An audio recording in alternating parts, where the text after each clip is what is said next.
Yes, you're welcome back to today's video. In fact, the thing that is going on in Nigeria, as it is, Mike Arnold, the U.S. mayor, he has now come out to reveal a very deep secret thing that is going on right now in US concerning the issue of buying of Christian in Nigeria and what the US is about to do.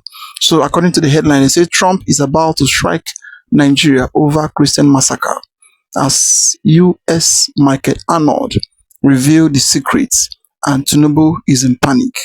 So he has now come out to reveal what Trump is about to do in 2 weeks coming, according to the headline, according to the news and according to the report that is reaching to us right now. So don't skip any part of it. Try to watch to the end for you to see everything by yourself and for you to hear everything in the way things is happening and the way things is going on in Nigeria. Because as you can see, since some of the US that is in Nigeria, since they evacuated out of Nigeria and the closure of the US embassy and the rest of things. So many things has been happening and the government has been in fear because they don't know what is going to happen. And then if you can see what happened in Iran when the US strike Iran and the Israel strike Iran. So it's just like this.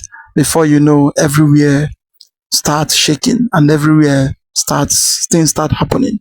And then that is what they are expecting that it will happen in Nigeria very soon. So the rumor has been going on and the report is coming from the US mayor, so from the US congressman, as you can see. So Mike Arnold is one of the US congressmen that is in Senate, and also he's also talking about what is really going on in Nigeria. So I will allow you to watch the video for you to see by yourself and for you to hear everything, the way everything is happening. As you're about to watch, like, subscribe, and make sure you share it for everyone to see things going on in Nigeria. Hello, great people. Wala deal. Serious wala. Barring any last-minute change of mind, the US President Donald Trump may be raining precision strikes on specific targets, locations, groups, and persons in Nigeria within the next 2 weeks. These are no words of mine. The revelation was made by the former mayor of Blanco, Texas in the United States, Mike Arnold. Mike Arnold made this disclosure on his social media handle where he revealed that the US President may just be planning something if what has been occurring in the past few days is anything to go by. He referenced the post of the US president where he said that CNN shared the fake news and the origin of that fake news is from Nigeria. He also made reference to the attack on Palm Sunday. He referenced President Bola Tinubu's $9 million lobby contract. He referenced a lot of things, and at the end of that particular post, he made a shocking statement. He said, "Watch the next 2 weeks." These are no words of mine. These are the words of Mike Arnold, former mayor of Blanco, Texas in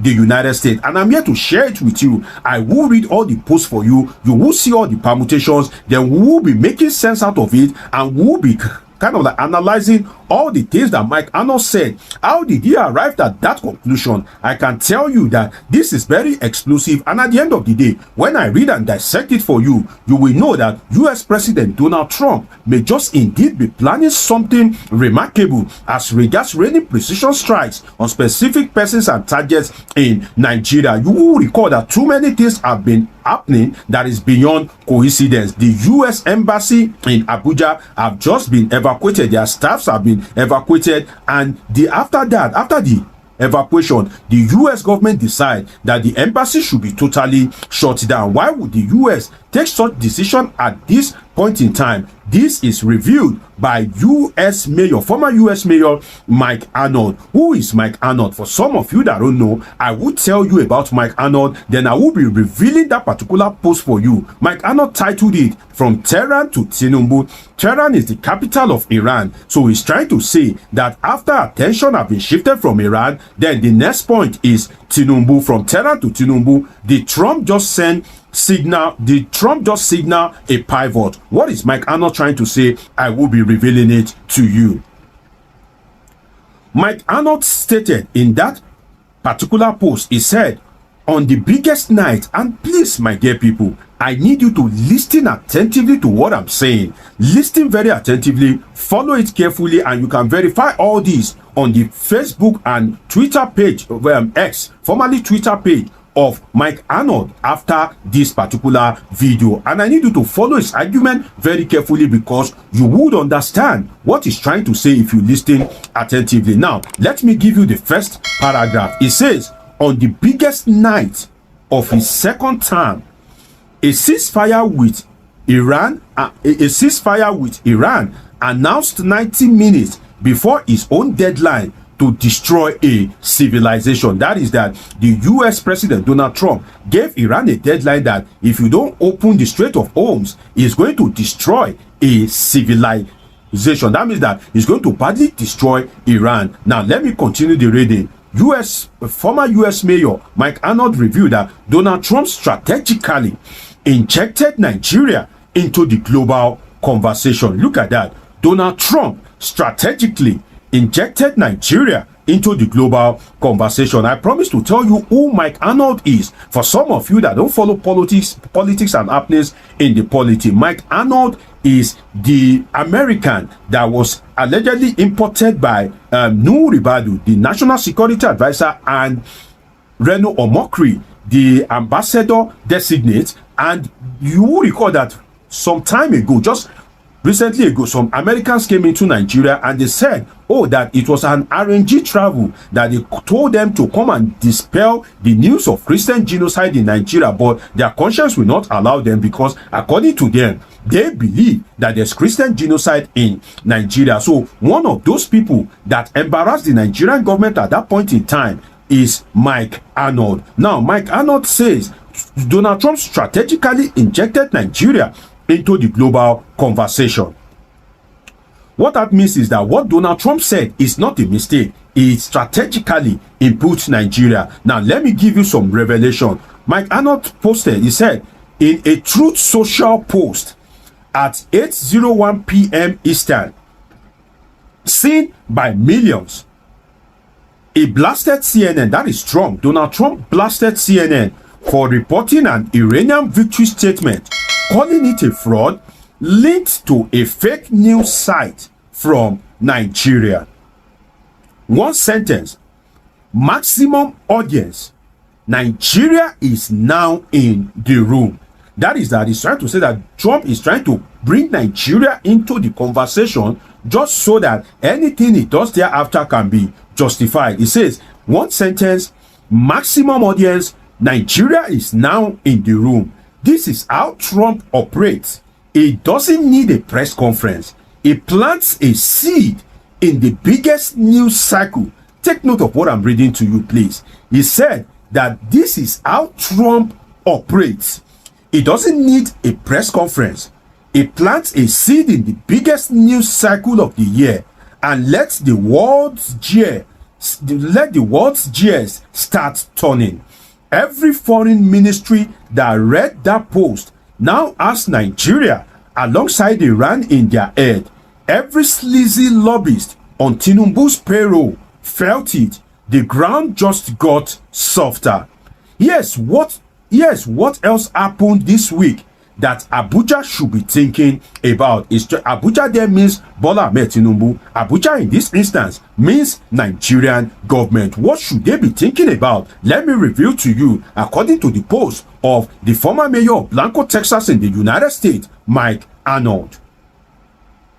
After Palm Sunday, 53 Christians gunned down across 3 attacks in north central Nigeria.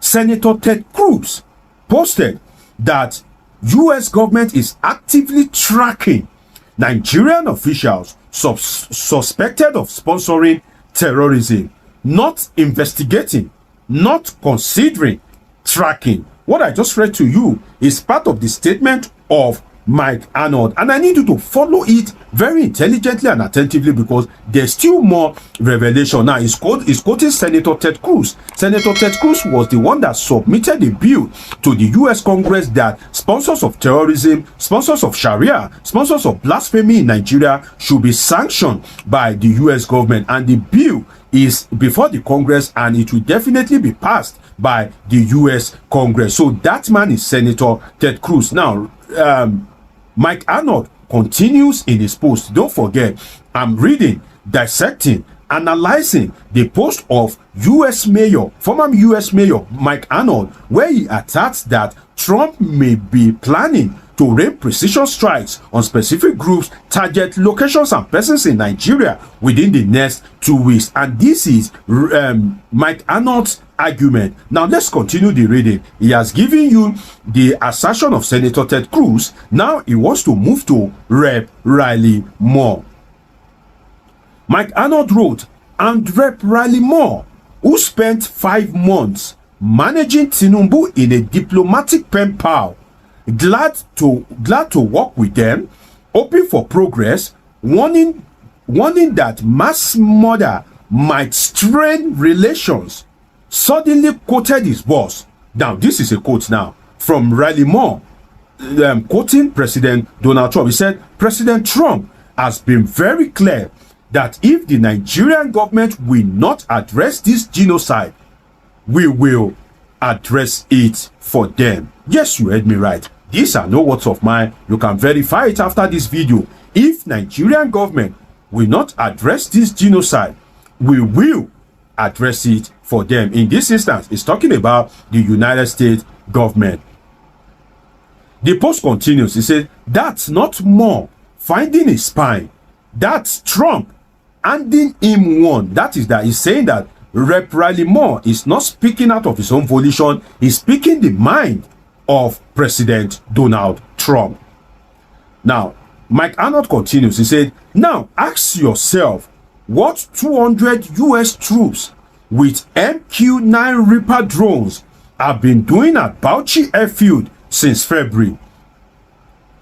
The Reaper is a hunter-killer platform. That is the MQ-9 Reaper drones. He said it's a hunter-killer platform. It loiters for 27 hours. It sees everything. It remembers everything. For 2 months, those drones have been mapping the north, the bush in Sokoto, the forest of the Middle Belt, the command networks that run from the camps to the capitals. Take note of this. The command networks that run from the camps to the capital. Don't forget that this man is also a politician and is within their circular network. Look at the explosive revelation that is bringing forward. If any precision strikes or attack from the US government occur in Nigeria, I for one will not be surprised based on this explosive revelation that I'm reading to you.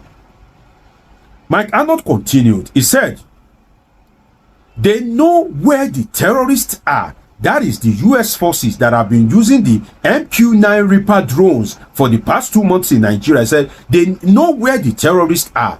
They know who funds them. They know who calls them brothers.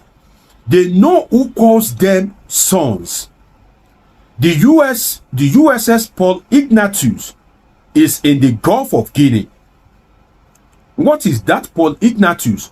That is where the precision strike that landed in Sokoto, that is where that precision strikes took up from. Now, former US Mayor Mike Arnold is saying the USS Paul Ignatius is in the Gulf of Guinea.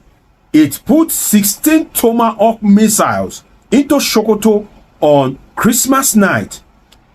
It can do it again before breakfast. Now, look at the series of arguments that he have put forward. Then he remind you that USS Paul Ignatius is still in the Gulf of Guinea. They never come out from there. He's still there. He sit down. He stand gidigba, ready for action, all the way from the Gulf of Guinea to any location that the US so deserves in Nigeria. Now look at the permutation that Mike Arnold is bringing forward. The fake news allegation by President Donald Trump relating to a news website in Nigeria, the mentioning of Nigeria at a strategic time that he just made a peace deal with Iran, the killings on Palm Sunday in Nigeria, the MQ-9 Reaper drones operation, the sponsors of terrorism, the quote of Senator Ted Cruz, the assertion and quote by Rep. Riley Moore. Look at the way he detailed everything.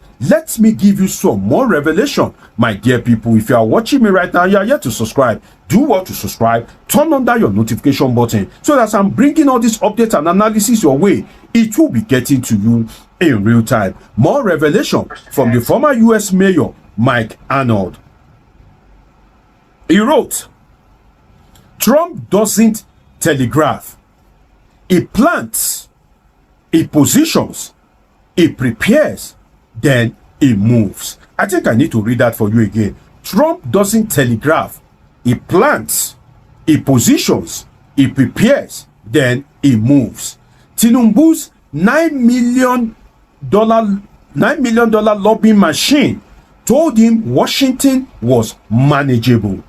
His NSA told him the Americans were partners, not threats. His defense chief went on video and called jihadist murderers prodigal sons.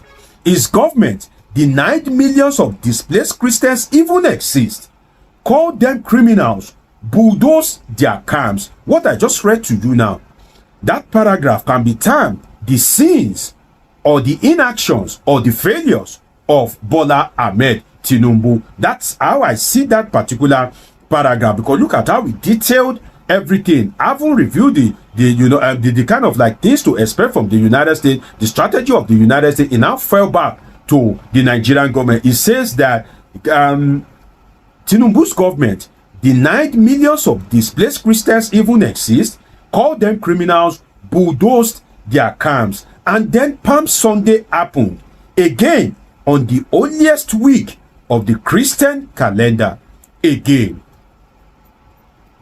Tehran, now I need you to listen to this last paragraph because it will tell you what might happen in the days ahead. Very important paragraph, perhaps one of the most important paragraph in his lengthy write-up. He wrote, Tehran had bombers over its cities, that is Iran, had bombers over its cities for 39 days before it got serious. Tinubu has had 5 months of warnings. The US bombing Sokoto on Christmas, American boots on Nigerian soil, a congressional bill with sanctions language targeting him and his officials by name, and Palm Sunday still happened.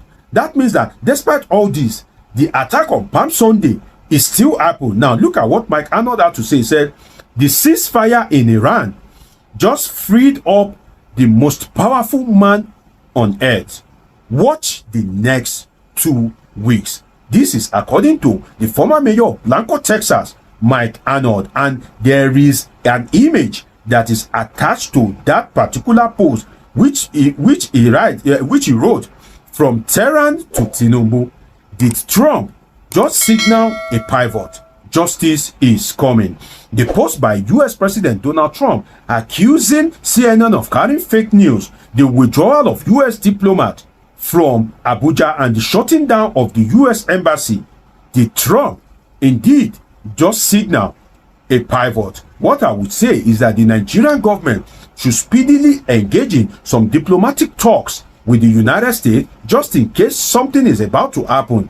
Just maybe the Nigerian government can be able to maneuver its way out of it. It's about dialoguing, it's about reassurance, it's about tabling on the table what you can do. If it happened to Venezuela, a country that has more weapons than Nigeria, if it happened to Nicolas Maduro, the ousted president of Venezuela, if it happened to Iran, if they killed the supreme leader of Iran, if Iran was invaded and attacked, Nigeria should not think that such cannot happen to it. That is why I would urge the Nigerian government to be proactive in that regard. It's been an interesting time with you. Subscribe, turn on your notification button. Oh yes, this is a very open secret coming from Mike Arnold, the former US mayor that has been in Nigeria, and I hope that everybody have heard everything concerning the whole thing that is going on and what is happening concerning Nigeria and the US. And as it is, and as you can see, if care is not taken, we don't know the next step to go, and nobody knows the next step that Trump is going to take after this time. And in fact, that is why the Nigerian government, they are in panic. They are very, very panicking because they don't know the next step they can take and the next step Donald Trump will take concerning what is happening and concerning what the citizen of Nigeria is going through.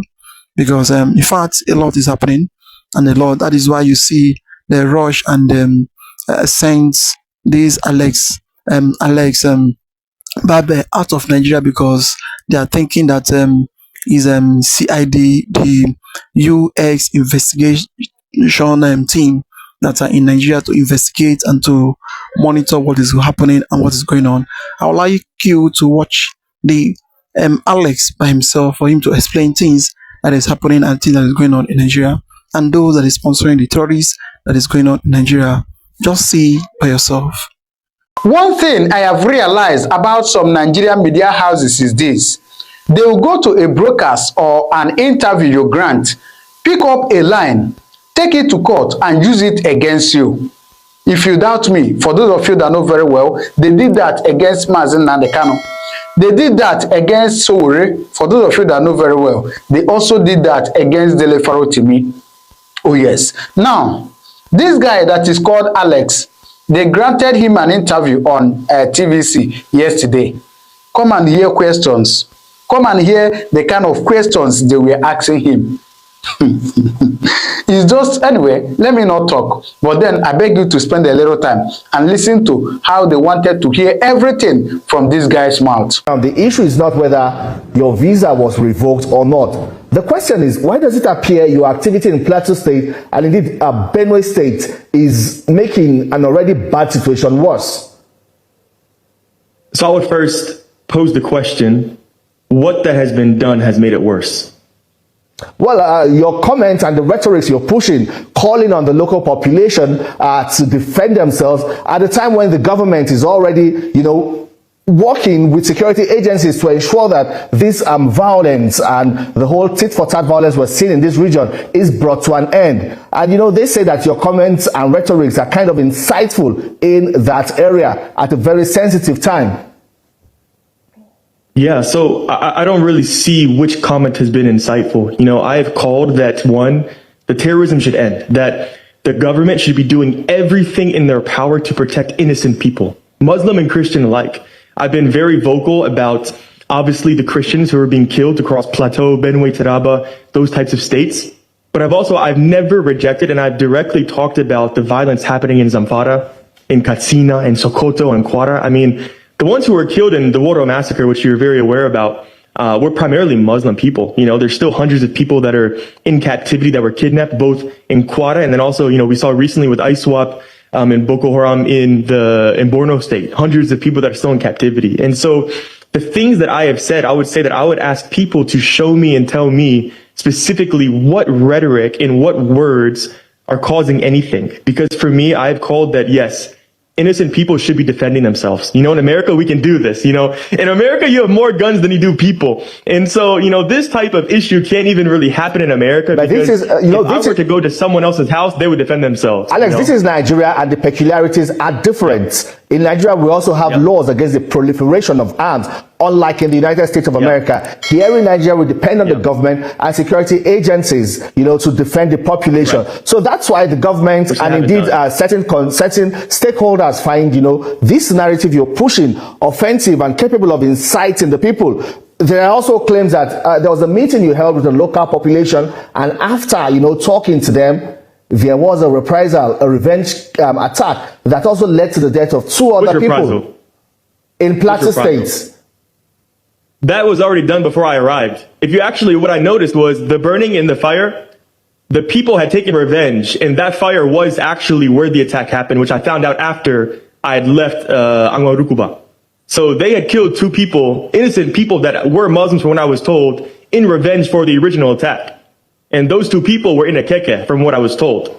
And so they were killed before I arrived. So it's a false narrative to try to say, because this person came that they went and did this. For 2 decades, have Christians not taken revenge after being attacked in Jos?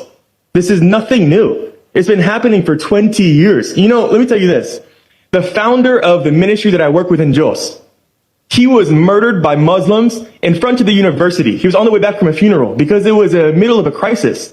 He was cut into pieces. His body parts into pieces in the middle of a crisis. This was 7-8 years ago. I wasn't there. So it's a false narrative to try to say that, oh, because a white man came, all of a sudden people are killing people. For decades, people are killing people. Alex, you said something earlier that Muslims are also being killed. You talked about Zamfara, Katsina State. Absolutely. So why continue pushing a narrative that appears to support what they call now the Christian genocide? When you also agree and you have admitted that Muslims alike are also 100%. Being killed, there's a peculiar problem. How well do you understand these problems, before coming with your own intervention to try to, talk to the people? No, it's 100% truth. Like I said, Muslims are being killed in Nigeria. This can't be questioned. It's a fact. But there's two things that I want to really be clear about, okay? If you say that Christians are being killed and there may be a Christian genocide, that doesn't mean that Muslims are not being killed in Nigeria. And so I want to be very clear about that. What I am saying and what I have seen with my own eyes and what I've heard from Christians and Muslims alike in Nigeria, there's two things.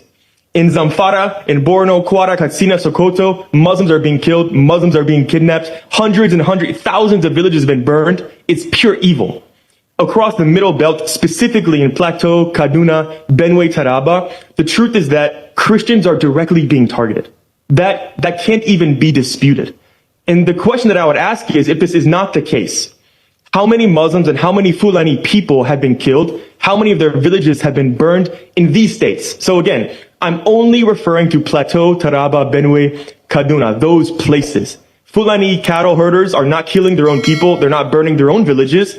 They're going and targeting Christians in their villages. And so that is why we are saying, okay, in these states, Christians are being targeted. We're not saying Muslims are not being killed and Muslims are not suffering across Nigeria, because they are. That's the truth. It's a fact. And I've never said anything different than that. All right, Alex, I would ask you now, it has been alleged that, you're serving the interest of foreign influences. You even had to debunk claims yourself that you're a CIA agent. You continue to insist, your intentions are genuinely to protect vulnerable Christian communities. Well, but even the road to hell is paved with good intentions, Alex. How do you explain allegations that, you were invited by a certain aide to the former governor of Benue State to push certain political agenda in Nigeria? If I were to respond to every allegation, I would never move from a newsroom. The reality is that people will continue to allege anything they desire, anything they think. And what I would say is, if you want to allege something, then there needs to be evidence or proof of such. You can't just say that I'm going to allege that this person is this person is that, this person has done that, but I have no proof of that actually being done. So if someone wants to say, oh, this person is CIA, he's a foreign operative, foreign agent, what shows that I'm a foreign agent or a foreign operative? Well, is there any type of proof or evidence at all? And even more so, which CIA operative or foreign agent is in the public eye? I mean, everything about me is public. I don't try to hide anything. You can see my life, my history, where I played football, what state I'm from, where I do work, what countries I go to, what I've built. I'm very open. I have nothing to hide. So it's on the burden of the people to show proof, not for me to disprove false allegations with no proof. All right, then, Alex, I'll come back to you, but let's get to Obafemi George now into the conversation. Mr. Obafemi, you've listened to Alex Babir's defense. Now, my question is, at what point does humanitarian intervention cross the line into political interference or conflict escalation? Thank you, Femi, for having me. And I've listened attentively to Alex, and I've also, looked at his footprint on social media to see the work that he has done. To start with, he's done well. Building 35 houses in Benue, that's commendable. However, foreigners should desist from a messiah mentality. When you come into a country like Nigeria that is extremely complicated, you cannot understand where we are coming from in 1 month, in 2 months, or even studying our history in 2-3 years. The reason why the comments of people like Alex, why it got people agitated, and I've seen his social media, I've seen the things he said on Instagram. The reason why people are agitated, why someone like me will be concerned, is because I remember what happened in Rwanda, the genocide between the Hutus and the Tutsis. The Hutu president was killed in a plane crash, allegedly by the Tutsis. And someone went on radio station out of passion and just started saying, oh, are you going to watch the cockroaches kill our president, kill the cockroaches? And Femi, before you know what's going on, within just 100 days, almost 1 million people were massacred. And that was ignited by a passionate comment by a radio presenter on the radio in Rwanda. So that's why, I mean, innocent comments, opinion by Alex based on what he had seen. That's why it gets people agitated. And before anybody can draw up a conclusion about the things that are happening in Benue and Plateau, it's a deep issue, Femi. It goes back to over 200 years. If you allow me, let me tell you what's going on, because you see, the insecurity in the north has different dimensions. What's going on in Plateau, in Benue and Nasarawa is different from what's going on in Zamfara, or the killings in Kaduna, or the killings in Borno. They are two different issues. But specifically, since the conversation about Plateau and Benue, Femi, if you look at the composition of Plateau and Benue, those are predominantly Christian states. In Plateau, you have the Birom. In Benue, you have predominantly the Thieves. Now, those were not tribes. Those were independent nations prior to colonization. And now, over 200 years ago, a jihadist, Usman Danfodio, led a jihad from northwest, conquered Kano, conquered Katsina, Sokoto, parts of Kebbi. However, that jihad failed in Benue. Benue wasn't existent, but the TV land, because the TV were able to resist that jihad. Likewise, it failed in Plateau and failed in part of the northeast. In Borno, because the Kanuri was also able to resist the jihad.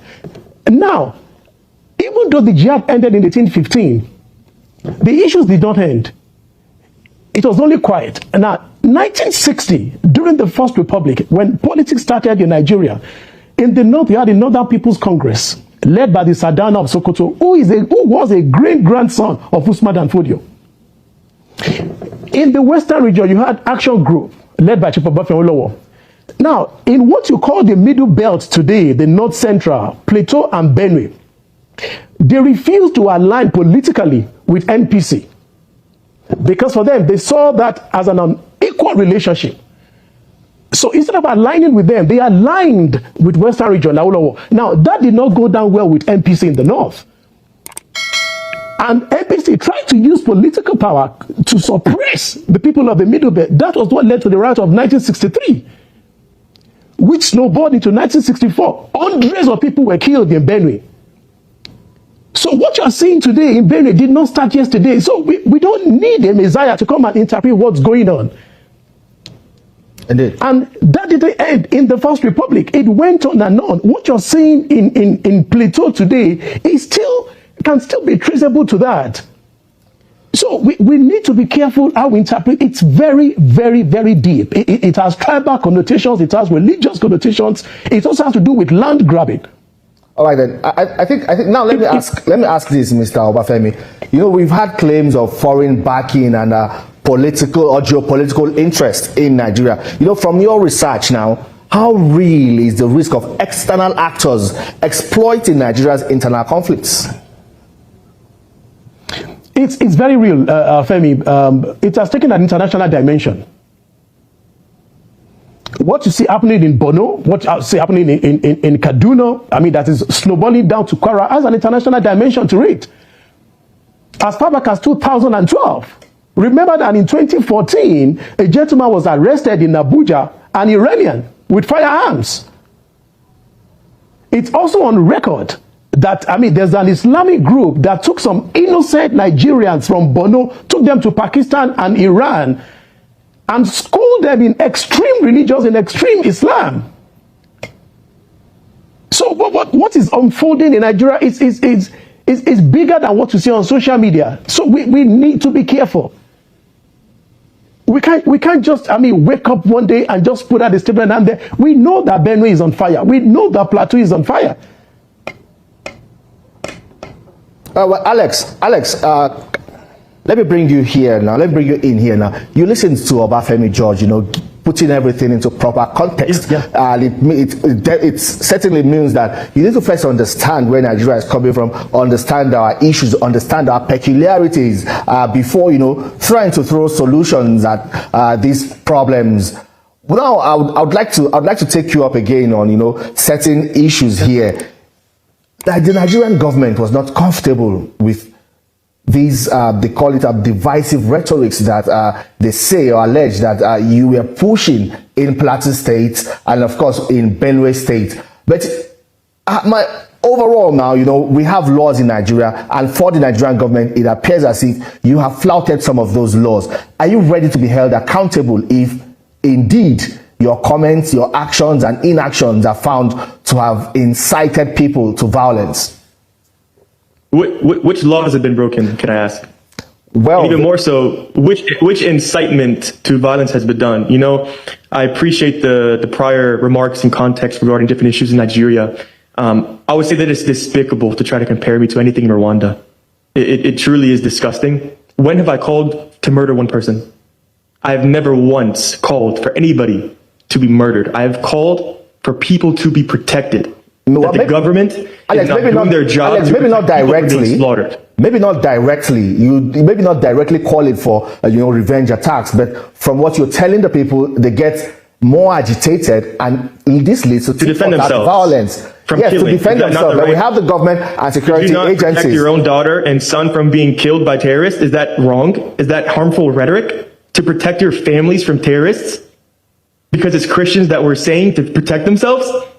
Everybody should protect themselves. And anybody in their right mind, if they are being threatened, if their daughter, mother, father, anybody is being threatened to be killed, it is their right to protect themselves. If you cannot live in peace and you cannot protect yourself, what country is this? I mean, if you can't live, what is that?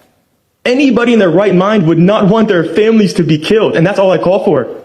If the government is failing to protect you, you should protect yourselves from people who would take your life. There's nothing wrong about that. There's nothing breaking a law about that. There's nothing evil in that. And from my understanding, even in Muslim and Christianity, you should protect yourself from threats. I'm not saying to go and take up arms and go murder the government. I've never called for that. I've never called for anybody to be murdered. I've never called to do anything regarding the government. I said, protect yourselves from people who would threaten your life. Well, there's nothing wrong with that. No law has been broken. Yes, an award-winning investigative journalist, he put out he did some investigations, about, your involvement in Nigeria, and he said an organization that you are affiliated with, that Building Zion organization, is responsible for spreading divisive rhetorics in mineral-rich West African countries. Is this about a push for Nigeria's mineral resources, or it is truly about peace and finding lasting solutions to the conflict? And how exactly are you even working with government whose primary responsibility is to ensure the safety of lives and property? Which minerals have I sought? I haven't done anything regarding any minerals. I've never made comments regarding minerals. I've never touched a mineral. I build churches, I build schools, I rebuild villages that have been burned. I stand for the oppressed. I stand for freedom. I stand for the innocent people to protect themselves from terrorists and people that would take their lives. I've never discussed minerals. I have no interest in minerals. I don't even know what minerals there are in Nigeria. I know there's tin because I saw tin miners mining in Barkin-Ladi. So I don't know where these allegations come from outside of people that simply are trying to slander, trying to spread misinformation and propaganda, to try to silence me, to discredit me, to try to shade over the work and the things that I am saying and what I am doing. But the reality is that truth is my greatest defense, because truth cannot be argued. A fact cannot be argued. Allegations can be argued. And this is an allegation. All right, when there's no proof and there's no facts, there's nothing for me to say. I can't disprove, but there's nothing to respond to. All right, Alex. What next for you? You have left the country. You deny claims or allegations or claims that your visa was revoked, but now you have left Nigeria. You're in Florida. Are there plans to return to continue with your work? Absolutely, absolutely. I actually went to Kwara. I wasn't even supposed to be in Plateau during this mission. I went to Kwara to rebuild Woro. And when I got there, between the government, the governor, the chairman, military, they said that we're not allowed to rebuild Woro village. They said there was a heightened security risk in that area. And so I had to reshape everything. I had to drive 20 hours through the night back to Plateau to figure out what I'm going to do and to reallocate those funds specifically for building in Barkin-Ladi. And so I'm waiting to still go back to Quara to build for water. I have money specifically for that in the account for rebuilding. And so we're currently drilling. We're rebuilding a village in Barkinladi. And so we even did some building in Kebi. And so, yes, I absolutely have plans to be coming back to continue that work. You know, that Alex, is what I do. And I'm waiting to go to Woro. Alex, who is funding you? Who's funding your works? Yeah, absolutely. I'm very open about this. So in America, when it comes to nonprofits, the primary people that fund these types of organizations are, one, you have individual people that give to charity. That's how nonprofits are primarily funded. Two, you have churches that give, and then you have also organizations that give. And so you have three pools of people that if they believe in what you're doing, they believe in the work that you're doing and how it's being done, whatever it is, then they support you with funds. This is how it works in America and what do they want all around the world. And what do they want in return? There's nothing in return. You don't get anything. It's charitable. So you give without any type of expectation of being given anything back. So that's how it works for charities and nonprofit organizations, which Building Zion is a nonprofit organization. You will agree with me, there's been a lot of skepticism around, charity and charitable organization. Even the USAID, we saw all of the allegations around their activities. But let me bring in I've seen. Let me bring in Obafemi George now. Mr. George, Nigeria has increasingly seen, non-state actors step into the fragile security space. Are they feeling a vacuum created by government failure or just complicating an already volatile environment? So I'll be very honest with you, Femi. What we want to be talking about is actually what are the solutions? What can the government of the day do? Because you see, once there's a solution on ground, then we don't need people like Alex to come and try to fix our problems for us. And if you ask me, one of the things that I believe, it's not a magic wand. It's not going to put an end completely to insecurity, but I'm convinced that it will reduce it by at least half, is the creation of state police. Because one of the reasons why this has been going on is simply because in certain cases, federal agencies have been compromised. But when you have a state police, the motivation to protect the peace of a state goes beyond salary and remunerations. Because they want to protect their fatherland, they want to protect their indigenous land. So I'm convinced that state police, to a large extent, will curb insecurity. Secondly, I also think that justice that is seen to be done, not justice in the corner, justice that is seen to be done, will also curb this. Because you know what, Femi? For instance, if you look at Plateau State, Plateau was peaceful for decades. Crisis started in 1994. When one Alhaji Mato was appointed as sole administrator in Jos North local government. Now, the indigenes, the Birom, felt that was an affront to them politically, and riot broke. 4 people were killed. After that riot, nobody was brought to book. 1997, they were killing. 6 people were killed. Both Christians and Muslims, nobody was brought to book. 2001, the same Jos North local government. A non-indigenous was appointed. One Alhaji Mukhtar was appointed as a coordinator for NAPEP. Again, crisis broke out. Femi, 1,000 people were killed in 2001. I repeat, 1,000. Same thing happened in 2002. 2004, another 750 people were killed. Nobody was brought to book. Nobody was brought to justice. So guess what? Reprisal attack, revenge. Reprisal attack, revenge. So the president has demonstrated that he has the capacity to take bold and difficult decisions. We want him to make a decision and bring to justice the perpetrators of this heinous act. It doesn't matter whether the culprit is a bishop or a pastor or an emir or an imam or a sheikh. No, we want justice. Once there is justice, then you don't need state actors to come from America and try to mediate. Reprisal attack would stop. Because what fuels revenge is lack of justice. Once there's justice, then there's no spirit of revenge, and there's no reprisal attack. We need to put an end to this.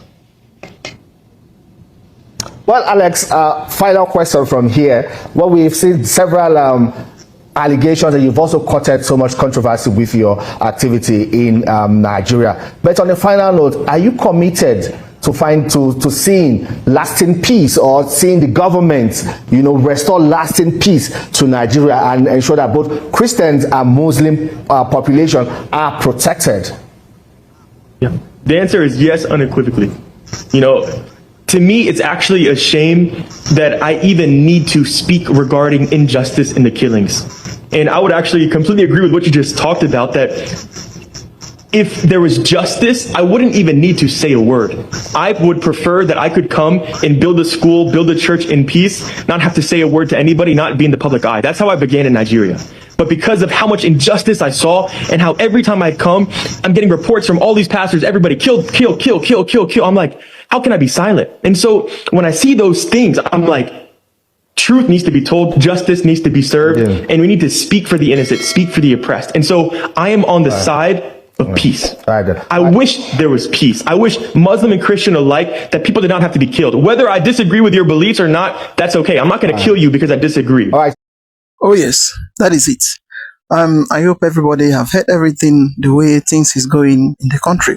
Anybody who rises up to speak against the injustice that is going on in this country, the next thing the government will be seeing the person as a threat to the state and as a terrorist. In fact, they will call the person a terrorist. If you are an Igbo man, they will sentence you life imprisonment. If you're an outsider, like the way they did to Alex Babe, then they will now send you out of the country because of you are exposing the truth and you are speaking out for the people that have nothing to save or to protect themselves. Imagine what just happened. Imagine the whole thing.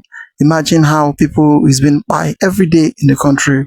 But instead of it, the government to look into, they will be telling you that they are repentant Boko Haram, repentant bandits, and repentant this and that. Then the next day, they will now put them into the society back, and they rehabilitate them back to the society and give them whatever they need. In fact, it's a very, very big shock, and it's a very big something that everybody needs to rise up against it and speak against it. Or if not, in fact, one day everyone will just sit down one day, then the next thing that will tell you nobody is remaining again in the country. In fact, I would like to hear your comment on me. What do you think about the whole thing going on in Nigeria? Like, subscribe, and share it for everyone to see what is going on. We say thank you for watching.